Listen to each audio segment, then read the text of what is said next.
வணக்கம் நண்பர்களே. விக்ரமாதித்தன் கதைகள் தொடரின் 4வது அத்தியாயத்திற்கு உங்களை வரவேற்கிறோம்.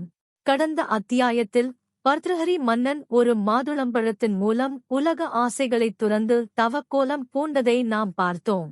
அத்தியாயம் 4 விக்ரமாதித்தன் தலைநகர் அமைத்த கதை. பர்த்ருஹரி ராஜன் துறவியாகிக் காட்டிற்குச் சென்ற பிறகு அவனுடைய சகோதரனான விக்ரமாதித்தன் கன்னியாபுரி மன்னனாக முடிசூட்டப்பட்டான். பட்டத்திற்கு வந்த விக்ரமாதித்தன் தெய்வம், அறநெறியாளர், கூன், குருடு, நொண்டி ஆகிய அனாதைகள் ஆகியோருக்குத் தான தருமங்களைச் செய்தான். நல்ல வார்த்தைகளைச் சொல்லி வேலைக்காரர்களை திருப்தி செய்தான். மந்திரி பிரதானிகளிடம் சுமூகமாக நடந்து அவர்கள் நம்பிக்கையைப் பெற்றான்.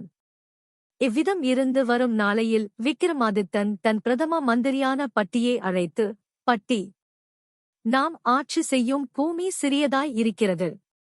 இன்னும் பல நாடுகளை சம்பாதித்து நம் பெயர் உலகம் முழுவதும் பரவும் வகையில் நாம் பரிபாலனம் செய்ய வேண்டும்.